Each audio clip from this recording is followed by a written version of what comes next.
Hello everyone and welcome back to the channel. Today we're going to be taking a look at a Rivals of Ixalan draft.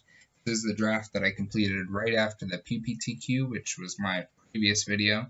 If you've seen the end of that video, you have some indication as to how this draft is going to end or turn out. However, I haven't watched it since completing the draft, so I figured it might be a fun experience to go back through and analyze the plays in real time with you. And find out some of the mistakes we made or the good plays or good picks that we took as well. So we started off this draft with the Masterminds acquisition, a card that on its own doesn't do much of anything, so it's a bit of a sketchy take for a limited game. However, we had just, as I mentioned, come off that PPTQ in which we played against a deck that had a Masterminds acquisition, a Profane Procession, and the Elder Dinosaur that wipes the board when it enters. And it was really able to leverage the Masterminds acquisition to the best of its advantage and pretty much blew us out of the water. So our estimation of this card was probably a little higher than it should have been at the time, and we went ahead and started the draft off with it. I don't feel too bad about taking it, considering we were able to once again back it up with a great black card in Impale, and then we hedged our bets towards black-white vampires by taking a Legion Conquistador, hoping to get some form of card advantage from a color pair that doesn't normally have card advantage. In this pack, I think our options are Divine Verdict, Legion Conquistador, and Voracious Vampire. We're probably going to take the Voracious Vampire just because it keeps us in black and we're not fully committed to white. However, there's an argument to be made for either of the other two based on power level and just wanting to accumulate multiple Conquistadors.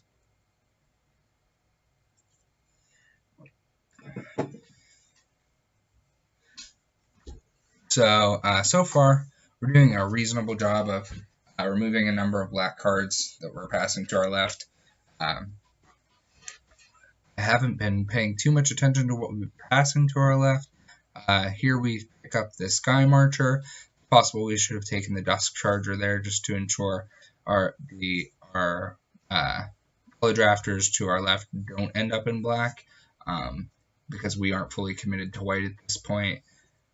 We'll follow this up with an Oathsworn Vampire from the looks of things. There's not much else left in that pack for us. So we're getting more and more committed to a vampire strategy as the draft goes along. Sky Marcher is a card that in my limited experience has been pretty impressive. 2-1 early in the game, and then being able to punch through for late game damage thanks to Ascend and Flying. This is going to be a Snubhorn Sentry because there's nothing else really left in the pack for us.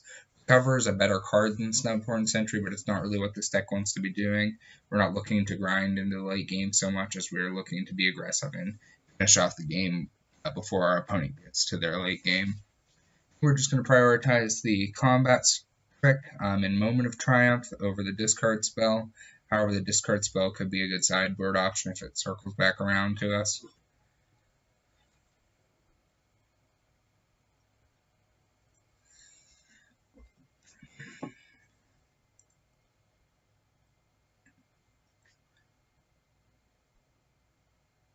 One thing we need to be careful with is that we continue to get enough creature spells. As someone who plays a lot of control and constructed, I tend to notice myself biasing towards having a lot of non-creature spells in limited, and that's not the best strategy. Here you'll see me take 2 green cards, I'm guessing. Yeah, I'm going to take that Armator, Overgrown Armator.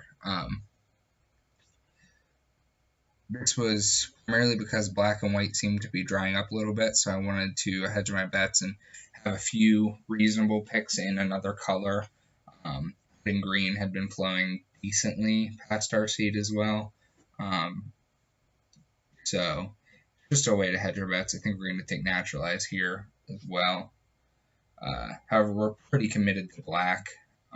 We really don't want to be throwing a number of these good picks away. We got rewarded that Dusk Charger that we passed over the Sky Marcher, or under the Sky Marcher rather, circled back to us, as well as the Arterial Flow. Not a ton of great options in this pack for us. It's between the Dusk Charger and the 2/3 Flyer. I think we're going to take the 2/3 Flyer for some late game ability, some reach to get in our last few points of damage.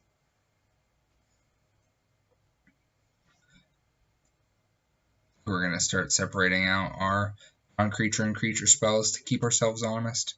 Make sure we're taking creatures when we need to. I think this should probably be a Legion Conquistador pick. Oh no, there's the Sanguine Glorifier. It's just a better card in terms of power level. A 4-mana 3/3 that adds a +1/+1 counter to one of our flying vampires is a pretty good exchange. I'm guessing we're going to take the Martyr of Dust just to get another 2-drop in the deck here. There's also an argument to be made for the land or even the dinosaur, the flying dinosaur. However, we don't have anything big that we're going to be putting into the air with that flying dinosaur, so I think we're just going to take that Martyr of Dust to fill out the curve. Definitely could use a few more 2-drops. However, it's still early in the draft, so I'm not too worried about it at this point. Ravenous Chupacabra is a huge signal that black is open. So that's, what is this, pack 2, pick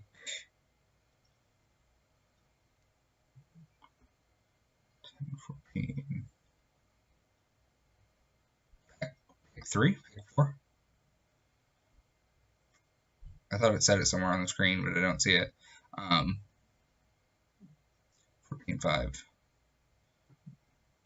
Yeah, so it's pick 4.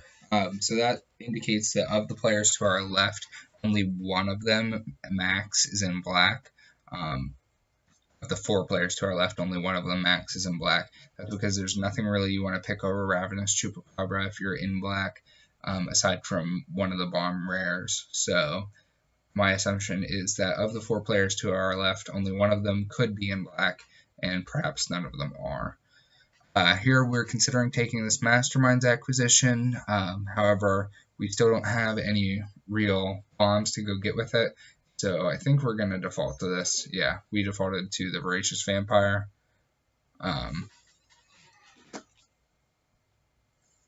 Just a moment, I apologize. Here we're going to take the enchantment over the Dust Charger.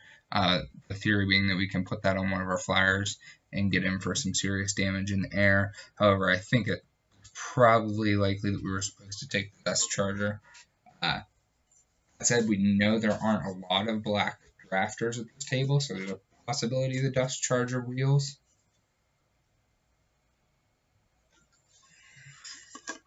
We then picked up a Vampire Revenant, which is just more reach in the late game with that evasion. I think another Dust Charger here is great for us. Gets us up to 2 Dust Chargers.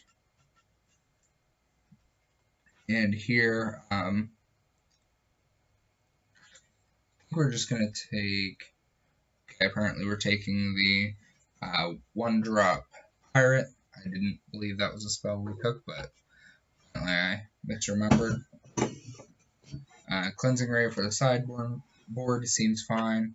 At this point, we're obviously committed to black-white, so we decide not to take the Overgrown. Instead, to take a mediocre sideboard card. I don't even know the name of that card. I do believe we ended up boarding it in just for some additional reach.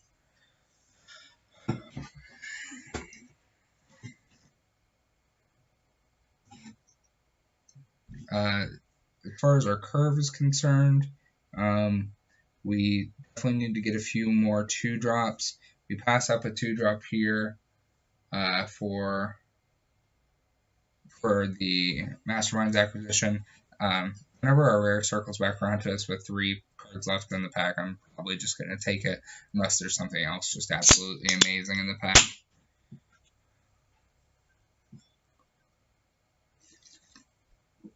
So Shaper Sanctuary is not what we wanted to see. This card in the pack is probably Contract Killing. We're going to take Thematic Compass just to kind of figure out how it is in the format, which at this point most people already know. We haven't drafted a ton, so we don't. And appears we're going to take Mark of the Vampire here, hoping to throw it on one of our flyers and get in for some deep damage. It's also possible we were supposed to take Vanquish the Weak or prioritize the 2-drop. Excuse me.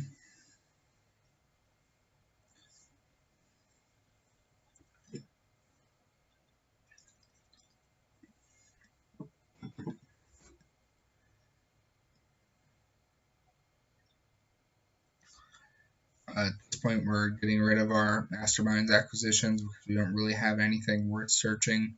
We're paying 4 mana to search for. We'll snap off that Call to the Feast, so that's great in this particular deck. Definitely not close in terms of getting that life gain to return an Oathsworn Vampire. Also, just being able to go wide. If we can find some type of mass pump effect, can definitely finish off a game pretty quickly.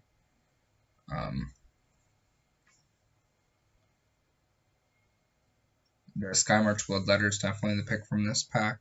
It's some additional reach in the form of that evasion and the actual trigger of it entering the battlefield as well. Skymarch Bloodletter is one of the reasons to play vampires, really.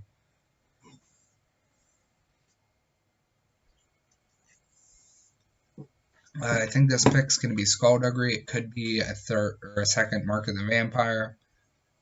However, I don't want to get too heavy on auras because there is a lot of good removal in the set. Don't want to 2-for-1 myself too often. So we'll just go ahead and take the Skullduggery and hopefully get a 2-for-1 in our favor rather than for our opponents. This is definitely going to be contract killing. Chupacabra is an option, and Paragon Knight's not very good when you have no dinosaurs. So definitely contract killing there. I think we're going to take the enchantment. However, I believe it was a mistake. We were probably just supposed to take the 2-drop to fill out that part of our curve, which is still left wanting.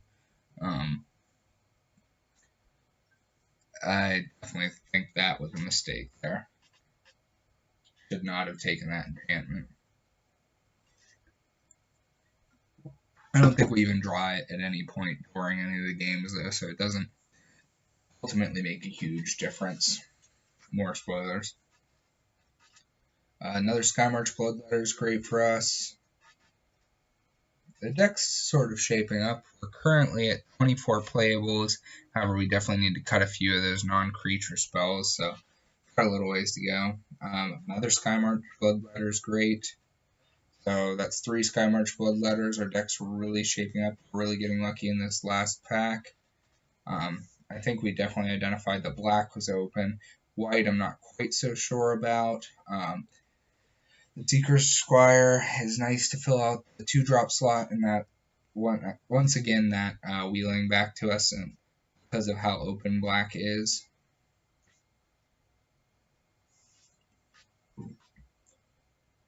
Costly Plunder, an effect I don't dislike, that Altars Reap kind of effect. However, because I do enjoy card draw, and in black and white, it's going to come with some kind of cost attached to it.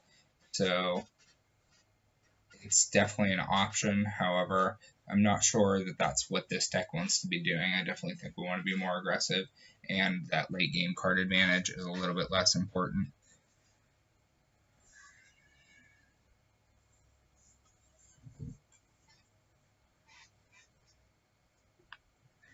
So here we're just going to be separating our creatures and our non-creature spells. Basically count Call to the Feast as a creature spell. Some argument for counting Squire's Devotion as a creature spell as well. However, I'm not going to do that. So at this point, it looks like we need to cut 2 or 3 cards. I didn't see what we just cut there. However, we didn't actually end up picking up any Legion Conquistadors for the rest of the game. So I guess someone was in white because we definitely would have seen a few more of those. So we are going to cut that because on its own it's just a 3-mana 2/2, which isn't great. Go ahead and decide on 7 and 9 for our mana base. It's quite possible we were supposed to go with 10 and 6 because we do have a lot of double black present. The automatic suggestion was 11 and 5, but I'm not going to play 11 and 5. I'll never find a plains if I do that. So I hope you guys enjoyed watching us draft that, and we'll return with round 1 before too awfully long. Thank you for watching.